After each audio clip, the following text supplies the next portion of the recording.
Somewhere in the guru corner of the internet, there's a guy in a ring light telling you, if you don't have a cold open, nobody's going to listen to your podcast. Right next to him is another expert. I use that term loosely. And he says cold opens are dead, hooks only. And then a third one chimes in. She'll tell you that if you're not on video and clipping your video into 47 different clips, your show is basically a voicemail. Cool story. Not really. Today, I want to introduce you to a little philosophical razor that slices through all of that absolutist garbage and hands your show back to you. This is Your Mic, the show where we take podcast rules, hold them up to the light, and see which ones are strategy and which ones are just somebody's ego in a turtleneck. My name is Freddy Cruz, founder of Speke Podcasting, and my job is not to turn you into a content machine.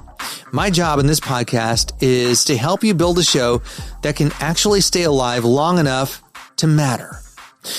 Today, we're going to talk about why any absolutist rule probably deserves a side eye and how to build rules that actually fit your life and your listeners.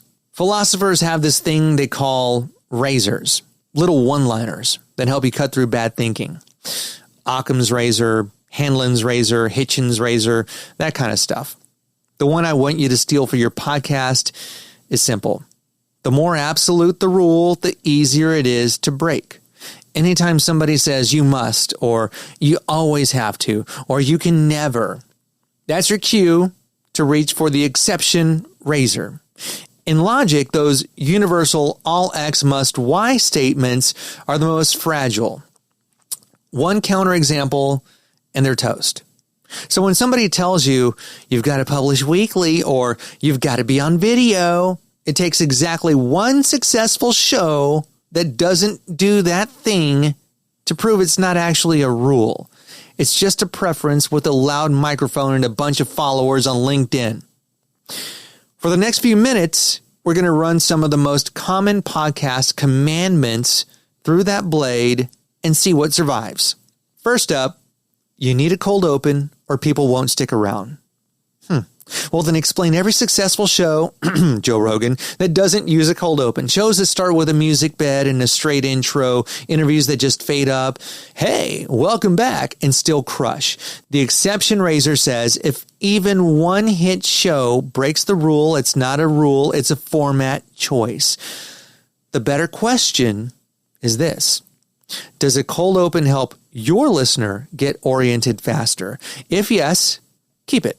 If not, you're allowed to go straight into the episode without sacrificing your firstborn to the algorithm. Commandment number 2. If you're not on video, your podcast is dead. I say, tell that to the audio-only shows doing serious download numbers with zero YouTube strategy. Just consistent, strong episodes on a cadence that doesn't wreck the host's life. You see, video is a channel, not a sacrament. The exception razor says if plenty of thriving shows live without a channel on YouTube, that channel is optional, not mandatory. The exception razor says this. If plenty of thriving shows live without a channel, that channel is optional, not mandatory. So the real question is, does video help your business and your audience right now? If the honest answer is, not yet, you don't owe anyone anything, especially on YouTube or TikTok. And then there's this, the dueling commandments. One side says be audio first, protect the podcast. The other says the podcast is just there so you can chop it into clips. Both are pretending to be universal laws. In reality, some shows grow like crazy on short-form clips. Others barely clip at all and grow through email partnerships or one killer guest per quarter. The exception razor says this. If a tactic works brilliantly for some and terribly for others, it's not a rule. It is a tool. And tools, last time I checked, they don't get to boss you around. So if all these absolutes are nonsense, what does count as a real rule for your podcast? I like these 3 filters, okay? Capacity, audience behavior, and fit. Capacity. Ask yourself, can you do this on your worst week without hating your life? If you can't hit it when everything goes wrong, it's not a rule, it's a fantasy. This is why I keep saying weekly is not a commandment. It's only a suggestion. Audience behavior. What have your actual listeners shown you? Do they watch video? Do they reply to emails? Do they binge audio on drives? Let their behavior promote your rules, not some stranger's carousel on LinkedIn or Instagram. And I'll give you a personal example, all right? If you were to look into my back-end analytics, the vast majority of my listens are just that. Listens. Yes, I'm on YouTube. I do occasional full-length videos, and I clip those full-length videos. I do some guest interviews with clients, but for the most part, my YouTube strategy is, well, it's RSS, audio only with the podcast cover art, and if I have time, thumbnails, and that's probably like sacrilege to the most religious YouTuber, and that's okay. You know why? Because the vast majority of my following is through RSS listens, specifically on Apple. Yes, the vast majority of my performance comes from Apple, not YouTube, not Spotify, even though I am on YouTube and on Spotify.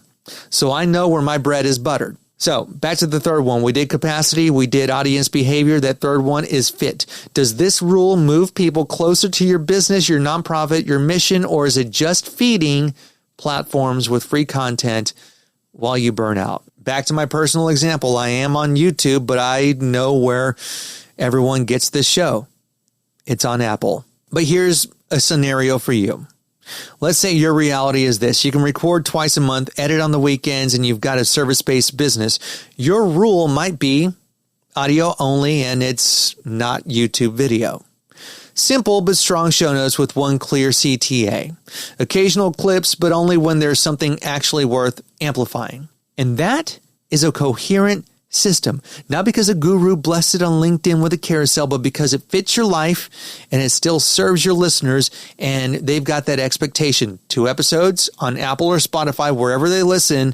And if they follow you on Instagram or on Facebook or on LinkedIn, they're going to see content. So the next time you hear, you must, or you always have to, or every successful show does X, I want you to pause and run that exception razor through it.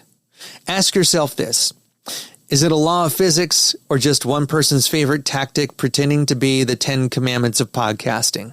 If you want some help building a show that's based on your capacity, your audience, and your business, not somebody's absolutist hot take that sucks, well, this is literally what we do at Speke Podcasting. I've got a roadmap. I would love to send it to you for free. Hit me up, Freddy at spekepodcasting.com. Or tap the link in the show notes. This is your Mike. Thanks for listening. Now go break a fake rule or 3.